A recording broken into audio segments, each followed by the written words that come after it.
Okay, hi everyone. My name is Yuna. I'm the event coordinator for the Dormy project, and I'm excited to host the College Life panel today. So let's begin. Panelists, if you could introduce yourself, your school, your major, your hometown, I guess, and anything interesting about you that you want to share.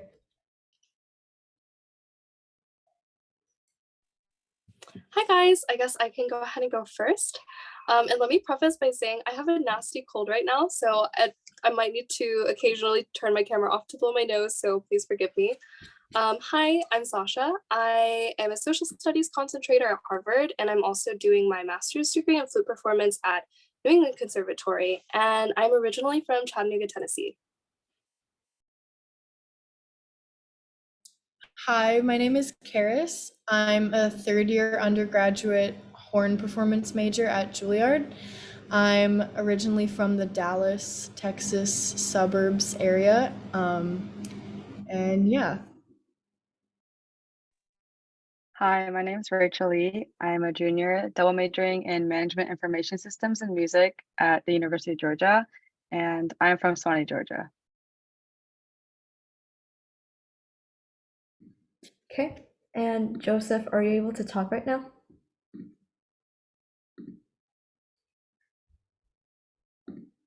Okay, we'll come back to him.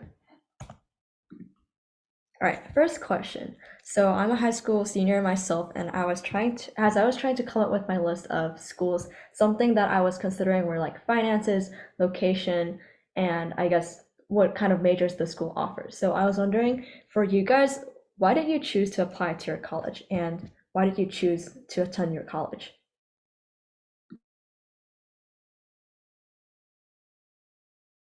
I guess I can go first. So I was torn in high school. For a while, I really wanted to do a double major, double degree.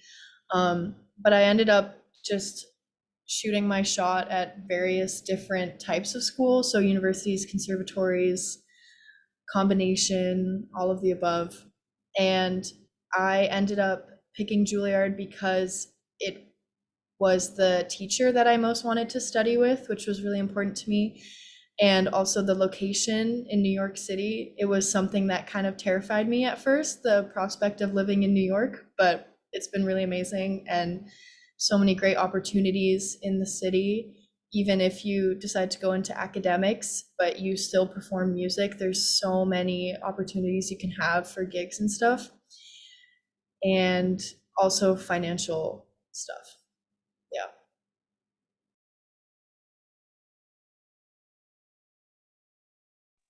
Yeah, I think that this is a really big question. I remember making my college list and feeling really intimidated about finding like the right choice of college and whether I really thought that the college culture would fit me while also not being able to actually visit anywhere in person because of COVID.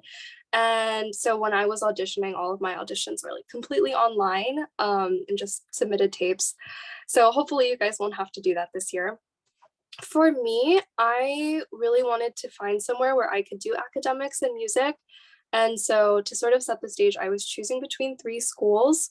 Um, Rice, which I was considering for just doing music, Harvard NEC dual degree program, and then Princeton, which I would have just been doing academically. And so I realized that I didn't really want to give up on my academics, nor did I want to give up on music. And so I kind of picked the middle of the road option, which would allow me to do both. And then also financially, I would say that, so I applied to my state school, UTK, Go Vols. Harvard's actually less expensive for me than it would have been to go to my state school. So a lot of these really top tier schools offer incredible financial aid, and it's a need blind process. So also, once you're accepted, you just get financial aid. Everyone who comes to Harvard, if your family needs it, you get financial aid. And so for places like Harvard, don't be scared of finances because we have an amazing financial office and they're going to work with you to make sure that you can afford college. So don't let that discourage you out of applying. Yeah, so like Sasha said, this is a really big question. And for me, there were a lot of different things I went into for selecting UGA. So for me, my biggest two reasons were that I was looking mainly into finances. So because I'm in-state at UGA, this was the cheapest option for me. And the second option at the time when I didn't come into UGA as a business and music double major, I came in as a music education and performance double major. So I took multiple lessons with the professor at UGA and I loved her to death. So that was the biggest reason why I also ended up choosing UGA, because I think as a music major, one of the biggest reasons into going to that school, because you're going to work with your professor so much, is the professor. But everyone also, like, this is just like kind of my opinion, but for me, like, the professor was the biggest thing for me. So that's why I ended up choosing UGA. Okay, thank you. I think for music people, definitely the professor is really important no matter which college you go to. Taking a lesson might be really helpful. Okay, second question. So all of you guys have done music in high school, and I was wondering how that carries into college, whether you're majoring in it or if you're involved in any student-led clubs. So I guess this time if Rachel wants to go first. So I'm still majoring in music, but I'm not really like a music focus anymore, like I was before with music and performance. So I'm actually part of the marching band. So I go to all the football games and I met a lot of people through that too, which is really cool. If your school has a marching band, I think you should try it out because you get to meet people from different majors, but that's just me. And I'm also still part of the wind ensemble, so I do that too. And outside of just music in school, I also still teach on the side, and I'm also still a little involved with the Dorami project.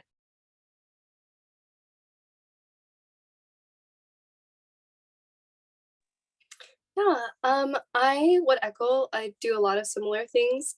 In addition to doing lessons every week as part of my dual degree requirements, I play in our college orchestra, which is called Harvard Radcliffe Orchestra. We actually have a number of student ensembles. HRO is like faculty led, but we also have several other like student led orchestras. Um, I was the operations director for a while, so very involved in like the hands-on administrative process, which can be really interesting if you get to college and have more freedom to directly work in the ensembles that you're working with. That can be interesting to see the behind the scenes process. Another thing is student-led ensembles are really popular here. So sometimes people will reach out to you and say like, we need a flutist, please come play for this thing. And so I find myself picking up a lot of different gigs as the semester progresses.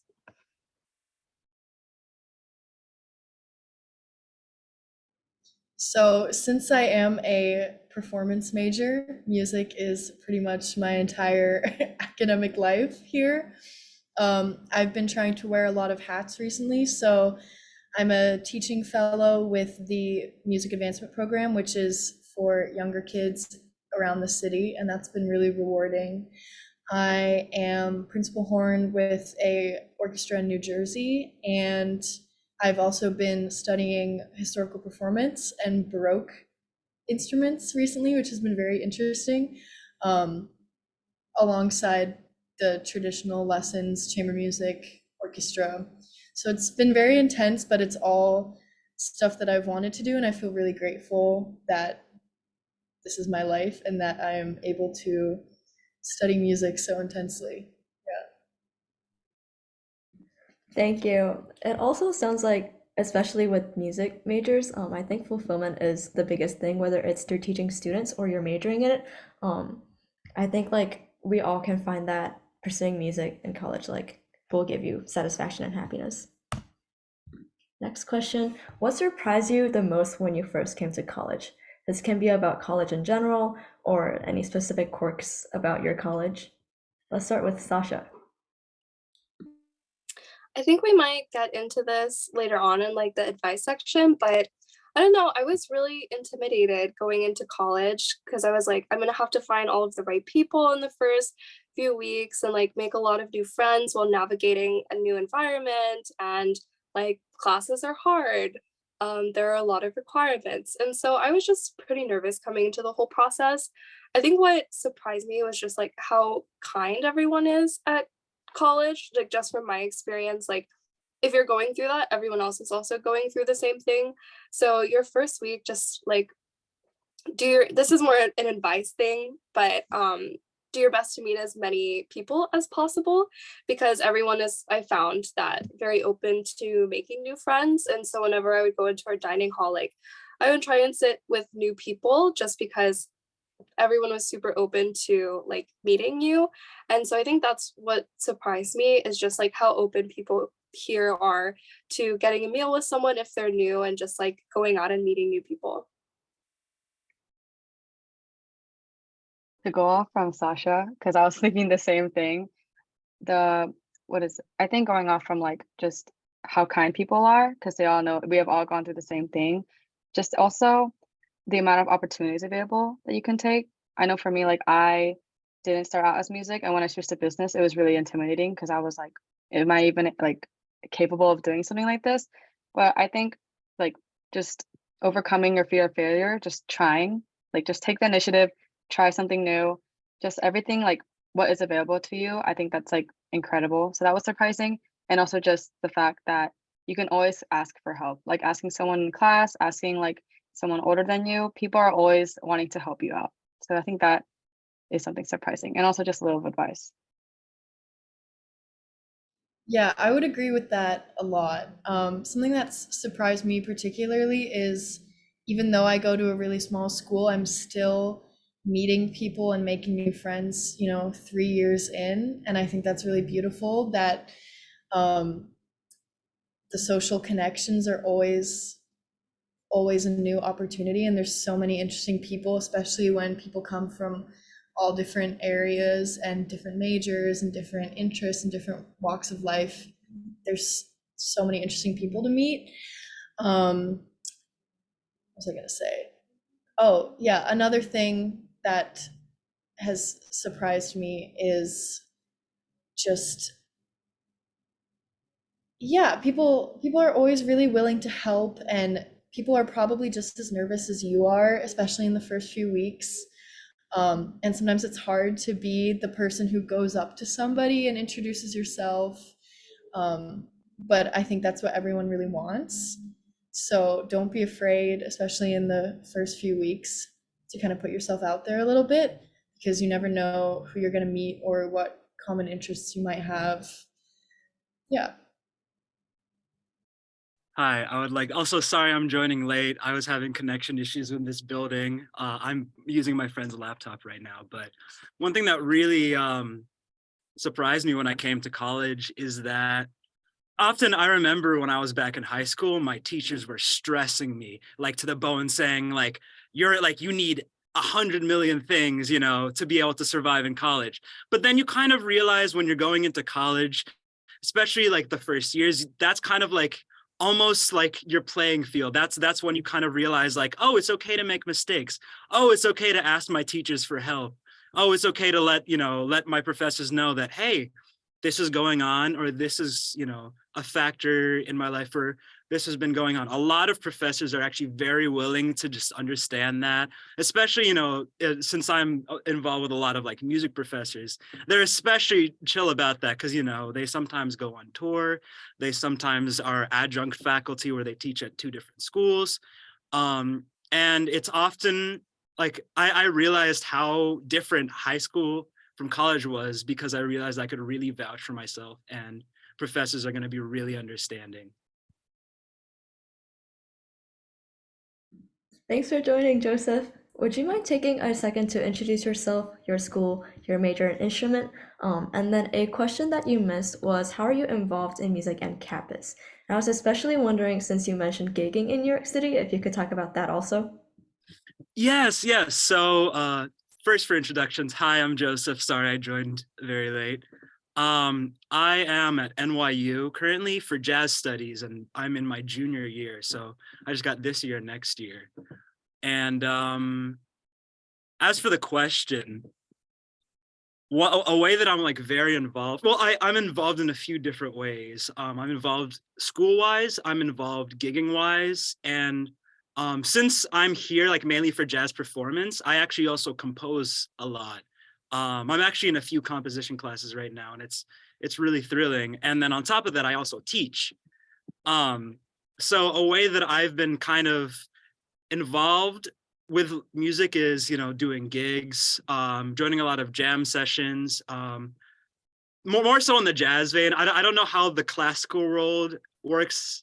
I don't know if you guys have like classical excerpt jam sessions. I don't know if that's really a thing. But if that is, do that. But other than that, besides gigging and whatnot, I also, especially since I'm at NYU and film is pretty huge here. So sometimes, if especially if you're interested in composition, reach out to some NYU film people, because they are always looking for screen scorers, looking for multimedia composition as well. They're looking for people to be able to play in these recordings and in these compositions. I often get questions like, "Hey, do you know a violinist?" And I'm like, "Yeah, I got this friend at Manhattan School of Music, or I got this friend at Juilliard," or you know what I mean. So I'm involved in that way, and in teaching, which is actually, funny enough, since I've been doing this project, I've kind of just stuck with it since then. So I've often found that it's like super gratifying, and it's also like, talking on the financial aspect, gigs are less financially like consistent, because you're not going to be, unless you get like a weekly recurring gig where they're like, they consistently are like paying you. That's gigging is not as much of a consistently paying financial source. With teaching, it's kind of also a great like backup at the same time. Not that I'm just like into teaching because I'm like, I get, a consistent check in my bank account every week. It's more so a combination of financial stability and also it's fun, So yeah. All right, thank you. Next question. Student life. What does a typical Friday night look like at your school? I'm excited to hear the New York ones. So why don't we start with Carys? Yeah, I think there's definitely a like work hard, play hard mentality. I think that surprises a lot of people because classical music particularly can seem very, uptight. And a lot of times it is, but it's important to take time for yourself and take time for friends and relax. You can't be practicing 24 hours a day. And New York is a great place for this because it's so huge. And I've known Joe since high school, and like there's so many different schools in New York, and it's such a small world, and you'll always meet people from MSM and Juilliard and NYU and Manus.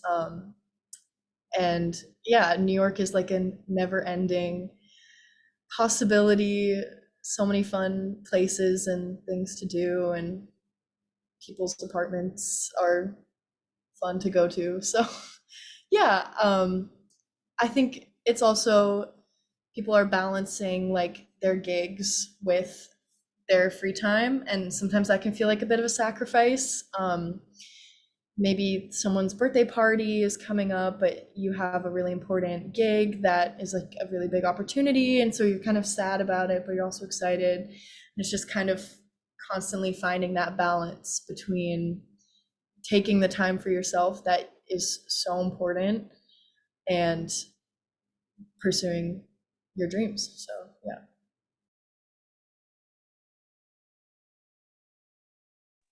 You said, okay, New York. I'm New York. Cool. It's kind of fun. It's a lot of what Carys has said is very similar to what it looks like for me. But also one thing I've learned is I would try to often incorporate some time to just like, get home to my apartment, just like sit down and just like veg out and relax. Because you will come to find that eventually when you're balancing professional life with academic life, that it sometimes really gets to you. And on some Friday nights, I'm like in bed before 11 p.m. and I sleep until 2 p.m. the next day, and it's glorious. It's great because oftentimes I find out that, oh, I have to wake up for a really early rehearsal. My class is at 8 a.m. I got to keep getting up at like 7, so, or 6 to account for, taking the train to class, especially if you're living off campus, which is its own thing. But that is not to say that there are a lot of fun things that I like to, participate in. Often my friends like to throw together, some like small little dinners, some like potlucks where we can, sit down, and just chat, not have to worry about so much, academically. And sometimes that's a better release sometimes than partying, but that depends on, person to person. Some people, like NYU is a huge party school. Like a lot of these folks, are going out every weekend and whatnot, because their schedule allows for it. And some people prefer to stay in. So it really depends on what's going on in your life, but you're going to find that there are going to be a lot of activities, and a lot of things that you can end up doing on a Friday night. I think going off of that, both of what you guys said, finding the balance between student and personal life is very important, especially because I think as musicians, like maybe this is a little biased of me to say this, but I feel like sometimes we feel like we're working harder. We have to sacrifice our personal time to do our like student work life. And it gets frustrating. And I know like before when I prioritized being a musician more, I found it kind of lonely because I just didn't feel like I was able to hang out with my other friends who are business majors and like were taking less hours than me. And so just finding the balance between student and personal life will get you very far and just like make you overall like just happier with like your time as a student or whatever you might decide to do like in the future. What does my typical Friday night look like? I feel like I'm kind of on the boring side of just since I'm in marching band, every Saturday is a game. And since UJ has been doing like pretty well in the football, we have games all the time. And so I just go to rehearsal and then I'm usually tired and go to sleep. But in the days that, like we don't have rehearsal, I just hang out with my roommates because honestly, like I don't even see them that much like to begin with because double majoring is a little difficult.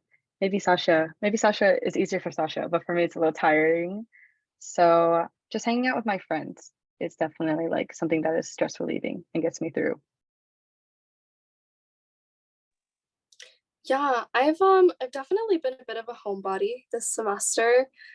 Here we don't really have much of a sports culture.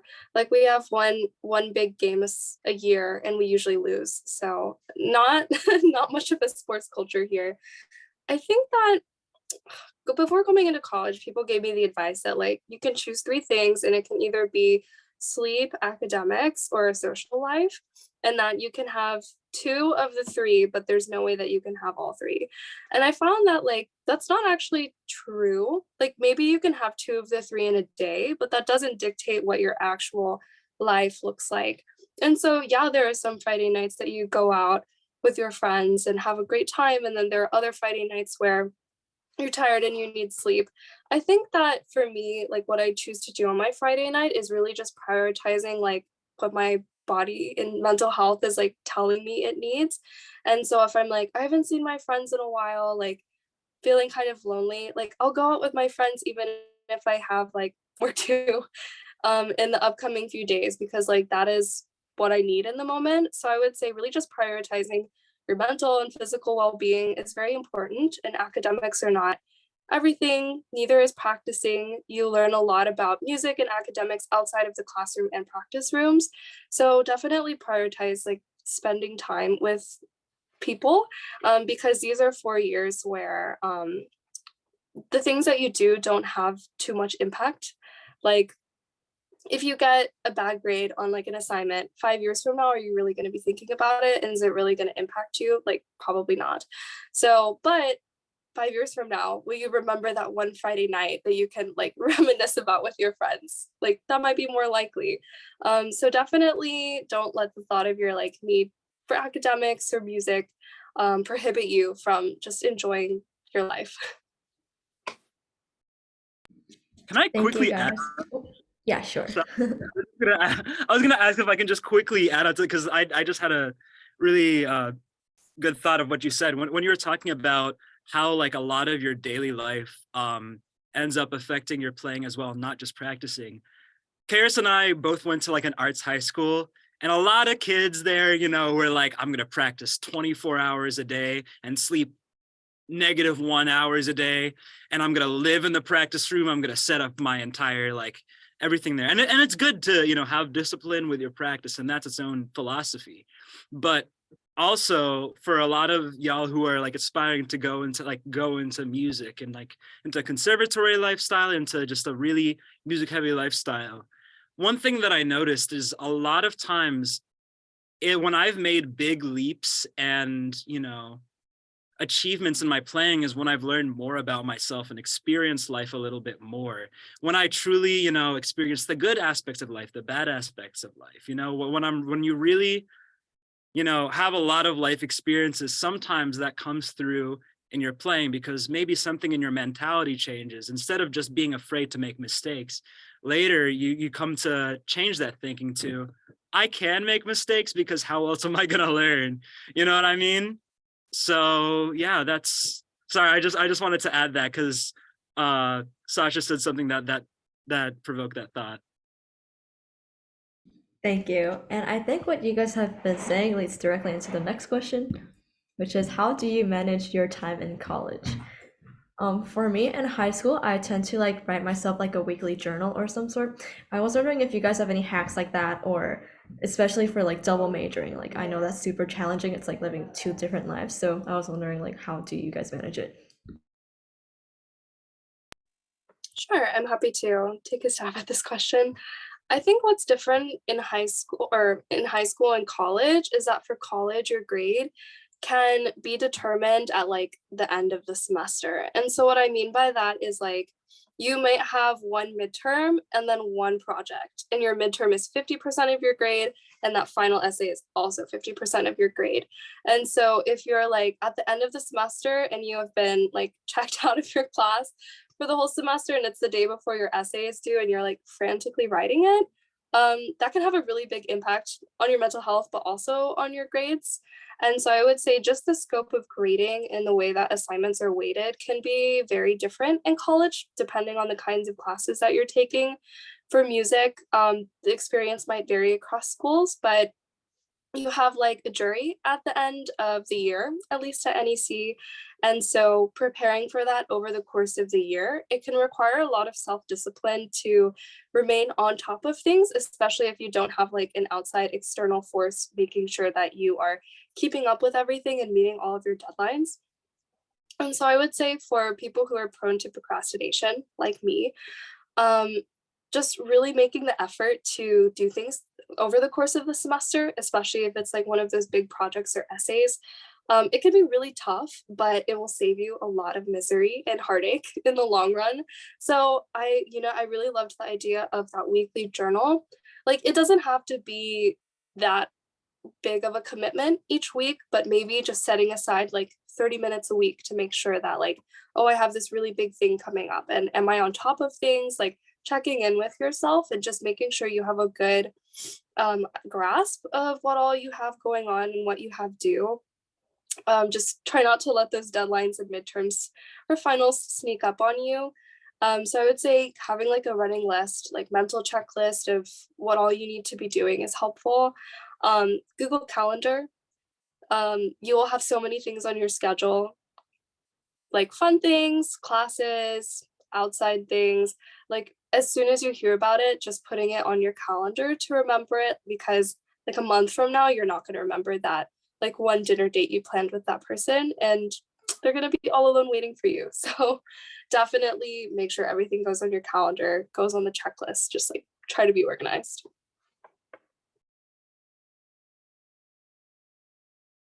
Yeah, going off of that, I basically live by my planner, and I buy a new one every year from Moleskine, and I keep it with me everywhere I go. And what I will do is I will write in my class schedule for the week. I will write in rehearsals and stuff, and then I will build my practice around that.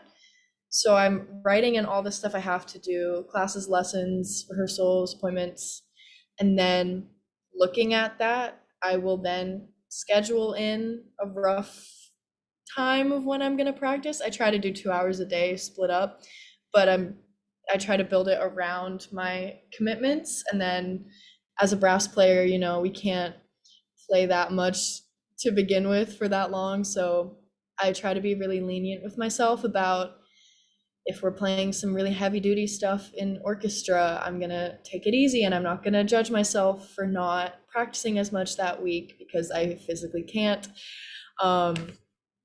And I've also recently started using Notion, which is really great. It's like this online thing, and I keep lesson notes in there and stuff.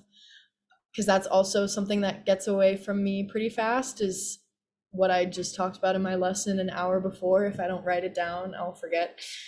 But yeah, and I think it's really important also to have like daily rituals of stuff that you do just for yourself. So for me, it's like I love to read, but sometimes I feel like I don't have time for it because everything's so crazy.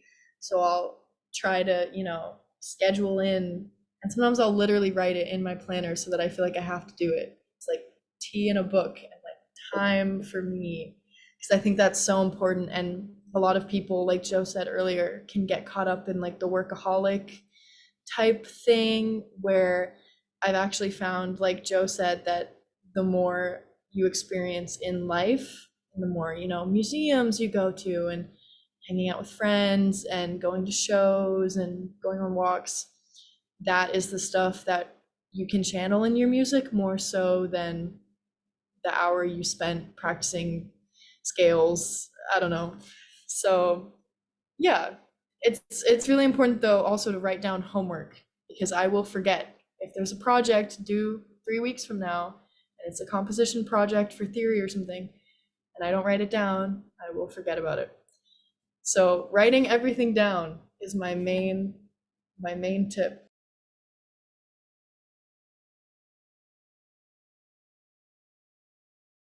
Going off of what you said and what Sasha said, people, I know like I try to switch to using Notion, but I feel like I'm more of like a paper and pencil kind of person. So I have a journal too. It's not even like a fancy one. I just kind of write all my thoughts down. And I think also like, sorry, I'm trying to like find the best way to word all this out. But for me, I just list out everything I need to do, even if it's as simple as like getting in like 3 meals a day, or like maybe getting exercise, which might sound a little weird or like a little kind of dumb, but just making sure that you are getting enough of like that student and personal life into your like everyday life is really important. And I feel like Sasha and Carys have kind of gone over everything about like how they manage their schedule, like with like taking notes or using Notion or Google Calendar.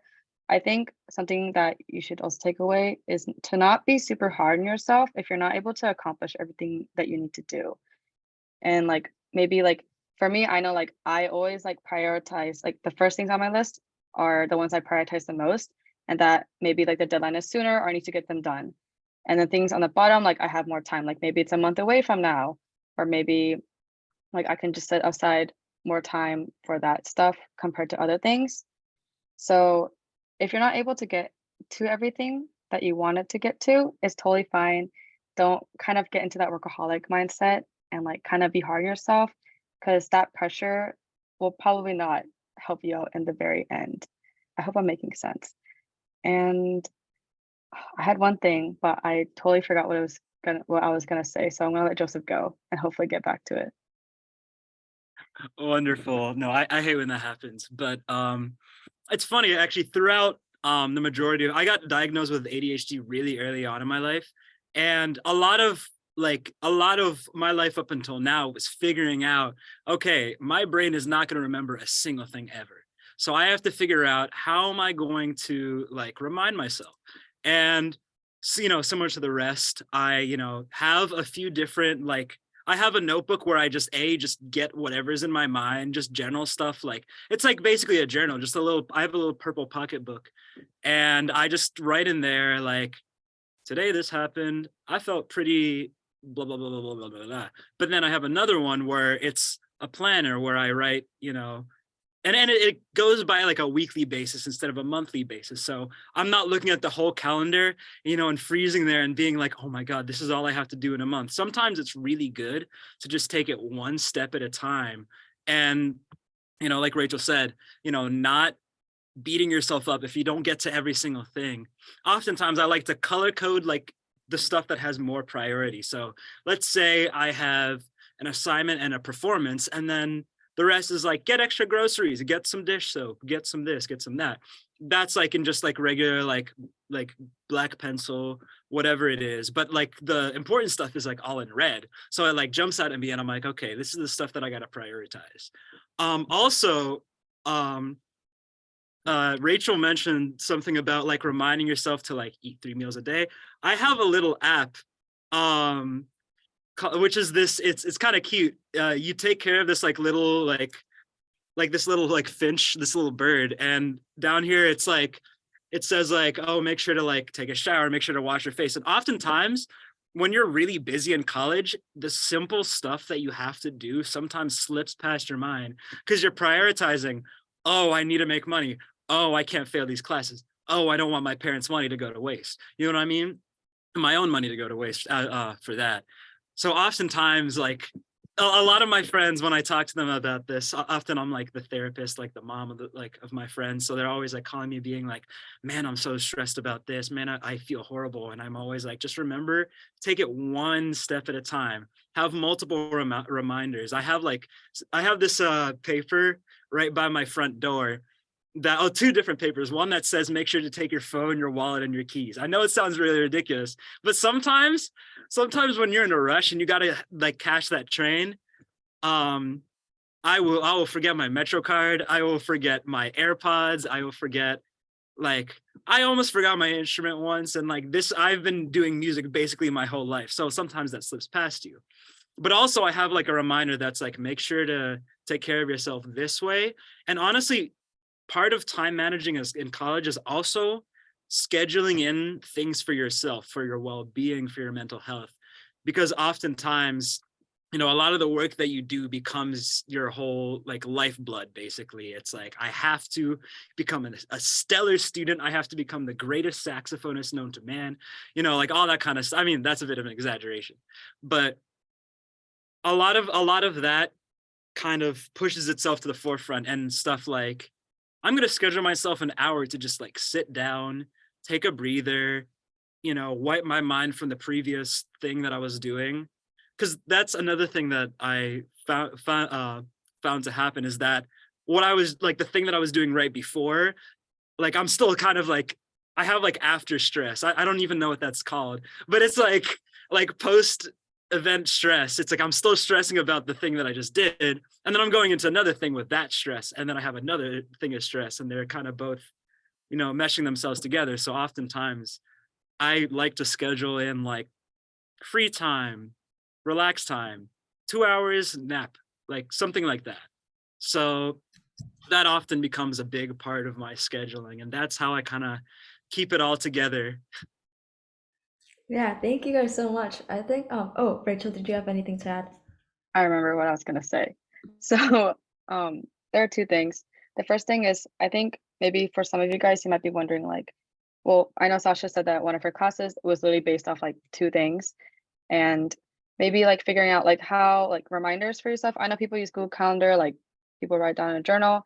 For me, I have a journal and a calendar. And what I do in the beginning of like every semester is every class has a syllabus, and usually the syllabus will have like deadlines, like all the deadlines you need, at least like at UGA. I think other schools do it. I don't know how you guys do it over there, but what I do like on the first and second day of class is I spend like 30 minutes like writing down every single deadline into my calendar and making sure like I know when things are due. And that saves me like, for the 4 months that I have like in school every semester, that has saved me so much time of like just going back and seeing like, oh, like when was this due? Like I remember it's coming up.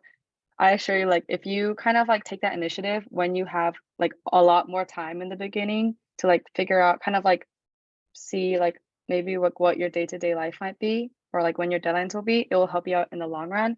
And another thing is that, you know, we're all human, and like sometimes we get tired of like just things that happen in our life. And I think for me personally, like remembering like why you're doing something, or like why you want to pursue music, or maybe like things that give you motivation, like your friends or family, is always very helpful. Like for me, I have like little notes of like things that my friends have written that I like always look back to when times are tough, and that's gotten me through like pretty hard times. So I think it's like finding out like why you decided to pursue a certain major, or maybe like what makes you enjoy life a little more, like will definitely help you out in the very long run.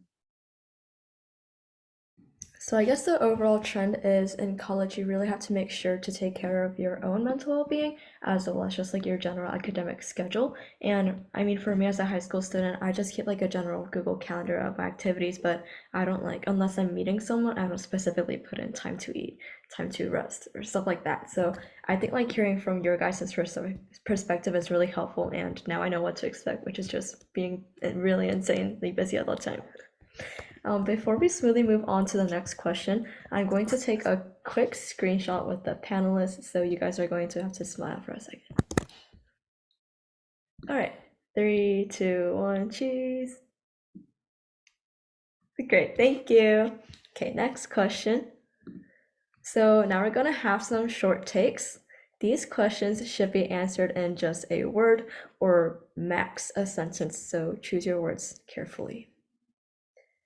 We'll start with Rachel since you're at the top of my screen. So, short take. What's your favorite class taken so far at college? So this might sound a little confusing, but my favorite class is called ILAD 4100, and it's a personal and organizational leadership class.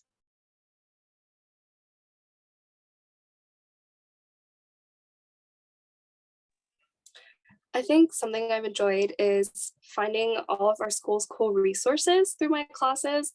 So my favorite class was a freshman seminar called Harvard's Greatest Hits. And it was all of Harvard's rare books in manuscripts. And I got to see the Gutenberg Bible. It was super cool. Mine is probably my music history elective right now, which is Latin American music history. The teacher is not my favorite, but the subject matter is so interesting and fun. My favorite class has to be we have this class called Collegium, where we either have a guest speaker or a guest artist come in and play, or we sometimes have student performances with our own compositions or certain arrangements. And it's always great because the whole jazz program is there and we just kind of chill. It's great. Okay, so next, short takes. Best part about your school in one sentence, worst part about your school in one sentence, and we'll leave the last one up for later. This time we can start with Joseph. So do I do both questions or just like first question and then I'll come back to the second question? Let's say both questions at the same time because I think All that'll right, make sense. Okay, perfect. Best part about our school, I have to say, is NYU is a pretty rich school, so we have like a Dunkin' Donuts in our meal plan. Like if you get the meal plan, you can like use your meal swipes on like Dunkin' Donuts or like Starbucks, which is pretty convenient. And the worst part about the school, personally, I am not the biggest fan of a lot of the culture and a lot of like, I guess a lot of like the people at the school. Not to say that like everyone at my school is horrible and sucks, but it's just a lot of them are like kind of superficial. A lot of them like have super like a lot of generational wealth, so they're kind of like a little bit what's the word I'm looking for? Never mind, it's fine.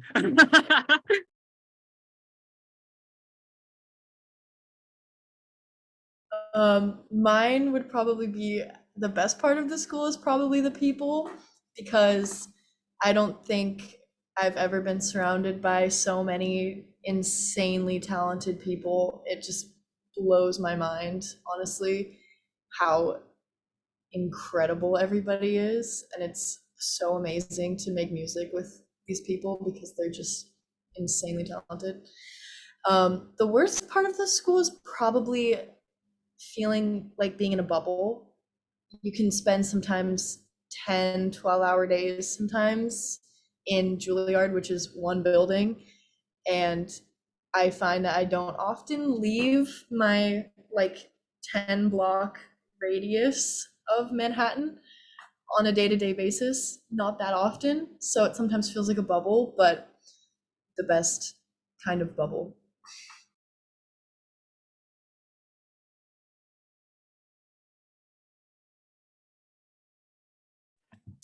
I would echo that. Love the people that I've met. Some absolutely incredible friends. Also really love all of my professors. I found that they're all like very chill and very genuine and really care about their students. So in college, go talk to your professors. They're nice people. Worst part about my school, I don't like how bureaucratic it is. Also, we have a lot of money, but they don't spend any of it on the students. My dorm is falling apart, but that's for another time. Yeah, I feel like we have a different person you need to talk to for like a singular problem that you have. So like last weekend I tried to get my practice room unlocked and I had to call like 4 people. None of them could help me. It took just like walking somewhere to get the key myself and unlocking the practice room. And then like I feel like sometimes solving a simple problem involves a much more extensive process than it needs to be.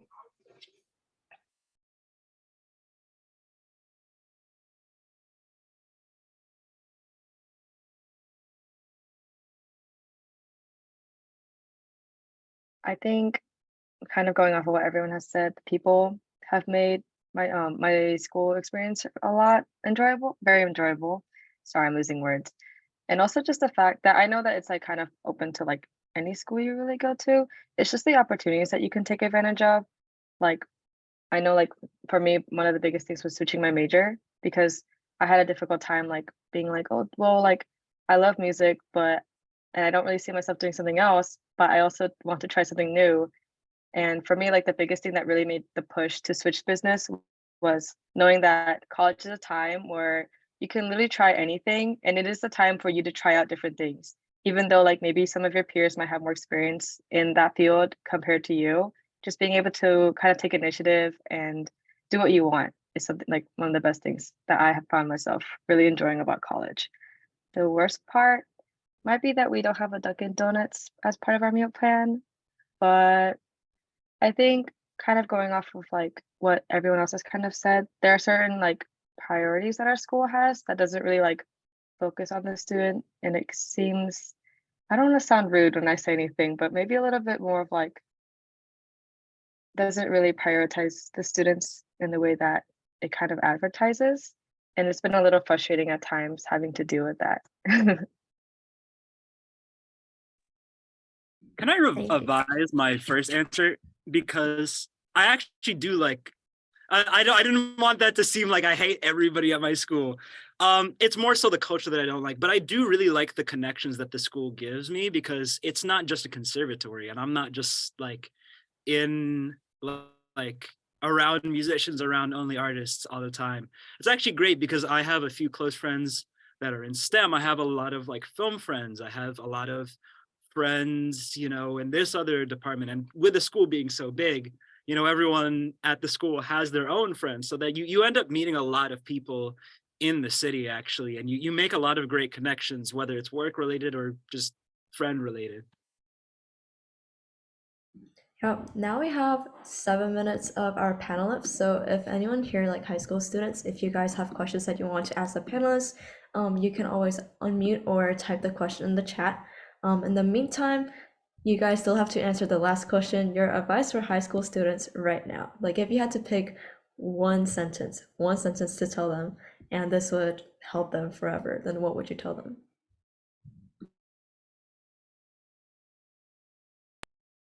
It's like one sentence, but it kind of has like maybe a lot more. I'll try to shrink it. But I guess just don't be hard on yourself. I know for like me when I was in high school, my high school was a little bit competitive with academics.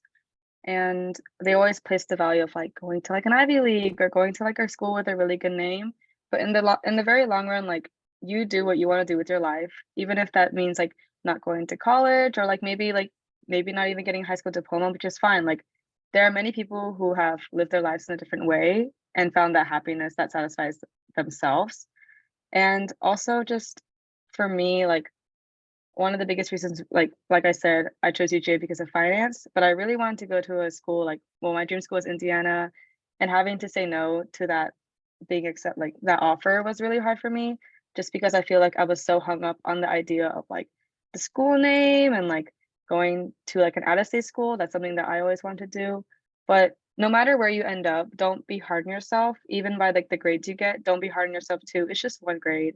Like that sounds very like, yeah, like, well, I gotta see, like, it's fine. Like you're gonna live your life, you're gonna do what you want. It's gonna be all right, because we all have been there, done that. So don't be hard on yourself. Joe, do you want to go first? Uh, you could go. Okay.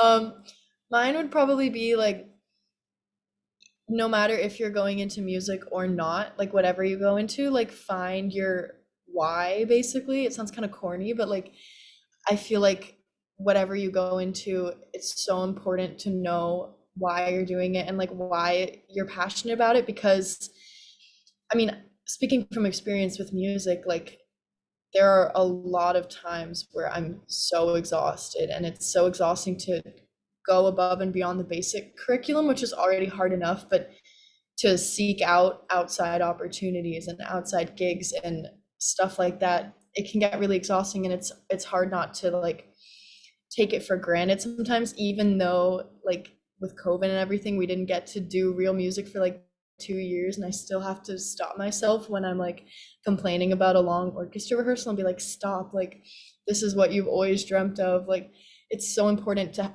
have that inner motivation that is going to keep you going. It can't come from your parents or outside sources. Like it has to be internal, because you're going to be out of home, possibly you're going to be on your own for the first time ever, and you have to know why it's important to you that you're doing the thing that you're doing.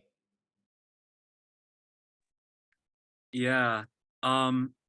I think something that's really important, especially now that, if you're doing music primarily or not, this is like audition time. This is college visiting time, where you get to tour the campus, you get to see the culture.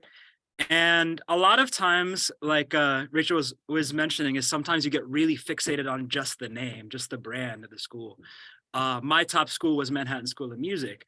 But when it came to the auditions, actually NYU was like second to the bottom for me at first, because I was like, oh, it's not a conservatory. It's not a huge name in the jazz world or whatnot. I mean, it actually surprising is I just didn't know much about it.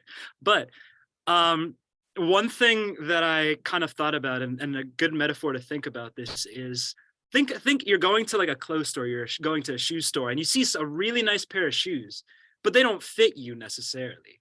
You wouldn't buy those shoes still, because it would hurt your foot. You wouldn't be able to walk around. It's kind of the same thing with colleges, until you find like one of the colleges that like best fits you, whether it's in a financial aspect, because sometimes, you don't want to be, especially with, the way the world is right now, you don't want to be in like debt, student college debt, because that is not fun. I'm very lucky that, I got a scholarship here, and that was part of the reason why I went. But also, when I came here for the audition, it was super friendly, and everything, was just really nice. So oftentimes, your list of colleges may be subject to change in terms of order, but just find a place that really works best for you and has your best interest.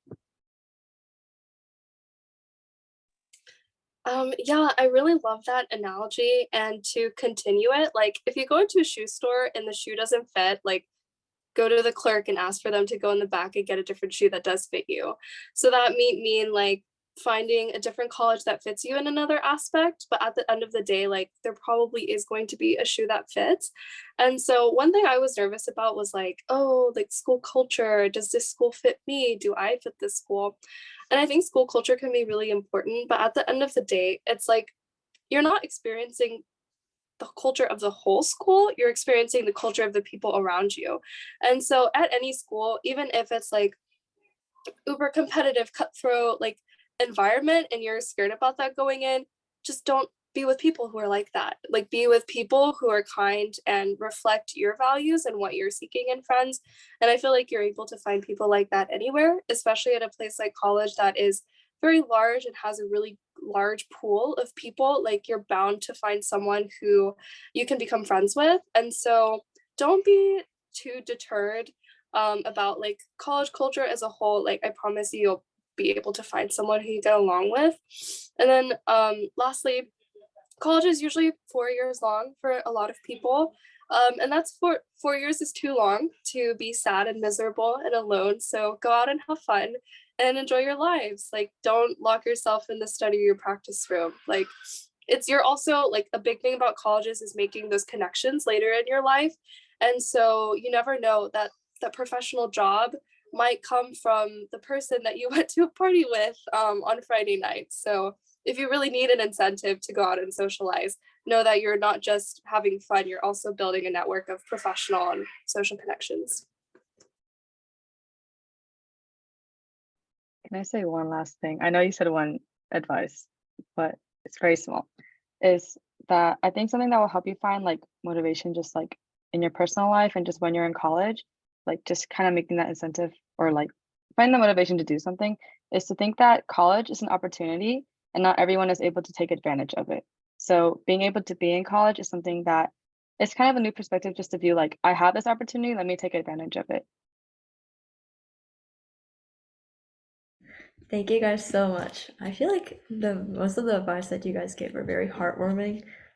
And I mean, I hear about all the busy aspects, but it also sounds like you guys really enjoy your time and you guys know why you're at college. So that's just like, that reassures me that, you know, no matter what, like you're still going to meet your people. No matter what, you're still going to find what you like to spend time doing.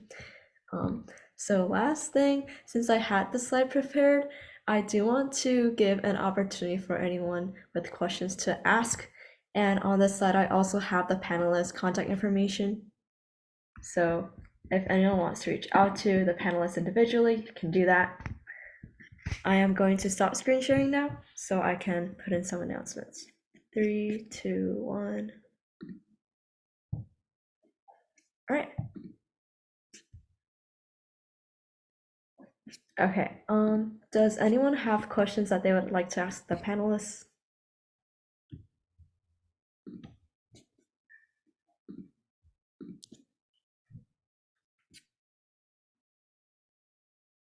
All right, that's fine. I think we've probably gone over everything anyway. Then before we end, I want to just mention that this Friday we have a Violin Masterclass coming up, and this Saturday, the 10th, we have a college application panel where we'll specifically be talking about what goes on in the application process and how high school students can begin preparing for that. And we also have our recital for December coming up, and which I will paste in the chat. You know, I think we had one question. It was any tips or suggestions on final auditions? All right, does anyone want to cover that? Yeah, final auditions, it can be really scary. I remember I was so terrified to do my live college auditions, but a really important thing to remember is like the faculty and the panel, they want you to succeed. They're not like maliciously rooting against you, like they want you to do well. And also another important thing is they want to see potential. They don't necessarily want to see perfection because you're applying for school, you're applying to study with them. You don't have to be perfect at all in your audition. They want to know that you're a nice person that they want to work with and also that you have potential for growth. So there's no need at all to put pressure on yourself to have like the most perfect audition ever, because you're not auditioning for a job, you're not auditioning for an orchestra, you're auditioning to study, to further your studies. So I don't know if that can relieve some stress about auditions, but it does not have to be perfect at all. So yeah. Yeah, I only have a little bit to add because Carys covered, I feel like, most of it, at least most of what was in my head. But going along with the idea that, you know, you shouldn't pressure yourself to have a perfect audition. Oftentimes, you know, I'm a huge perfectionist, and I remember when I was first doing auditions for a lot of like, especially like summer programs or whatnot, I would take like a million takes and be like, no, this one has to be better. This one has to be better. But in reality, sometimes it's okay to acknowledge this is where I am. And, you know, it's easy to get stuck in that mindset that you're like, oh man, like all the other people auditioning though, they're gonna have everybody else auditioning is gonna be in the same exact boat as you, stressing about college auditions. And I don't know if that'll help you kind of relieve that stress, but you're not the only one that's kind of like worried about that. And it's good to just kind of acknowledge, like, this is the best I have for today. And maybe what could also happen is if you're doing an audition or like a final pre-screen or something, you can maybe record one day and another day and just have 2 days where you do that, and you might be playing different on both days. And as for in-person auditions, it's, again, the professors aren't there to aren't like at the edge of their seats ready to be like, oh, I'm ready for a bad audition to yell at, like, you know what I mean? They're there to just hear the next generation of artists, and whether what that's in line with that specific professor or not doesn't determine how your voice or who you are in the world of the arts. I think, oh, Rachel? You can go, Sasha. I was gonna say, I think everything has mostly been said already. Keep in mind that while you might be auditioning for these professors, the professors are also auditioning for you. And so, like, it doesn't matter so much, in my opinion, it doesn't matter so much where you're studying as who you're studying with. And so I feel like music is such a personal process. Like, if you don't think you're going to get along with the teacher who teaches at that school, then chances are that's not the right place for you, because all 4 years you're going to be working with that person. And if you feel like they're not going to be conducive to your growth as a person or a musician, then it doesn't matter if that's a big name school. Like, you should probably consider going somewhere else that's going to be better for your growth in the long term.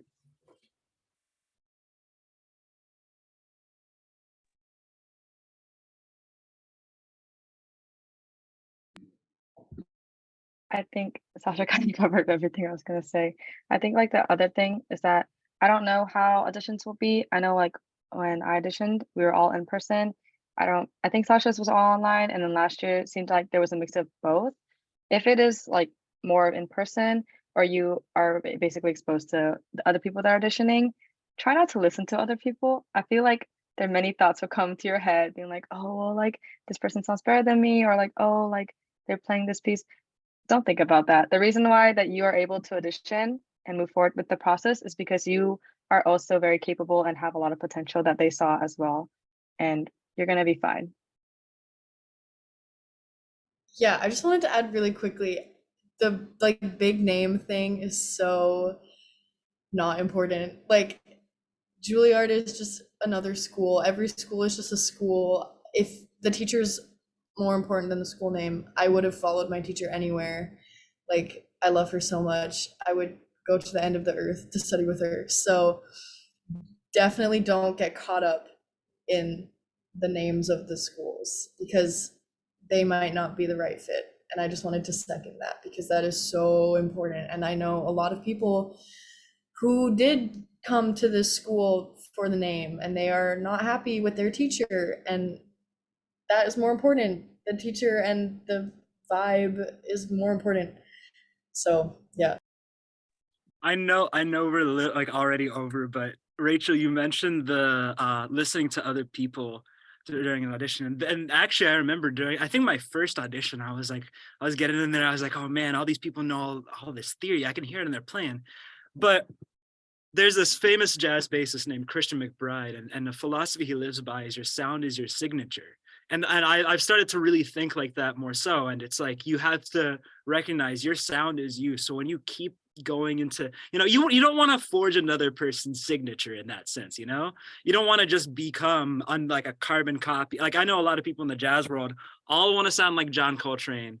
And, it's great to appreciate an artist and great to appreciate what other people are capable of, but also it's important to recognize where you are at and where you want to see yourself at, because you don't want to be thinking about other people. You want to be thinking about yourself. I know that sounds selfish, but you really do want to be thinking about what if I really want to be doing this art, where do I want myself to be? And what other people are doing, they're doing the same thing.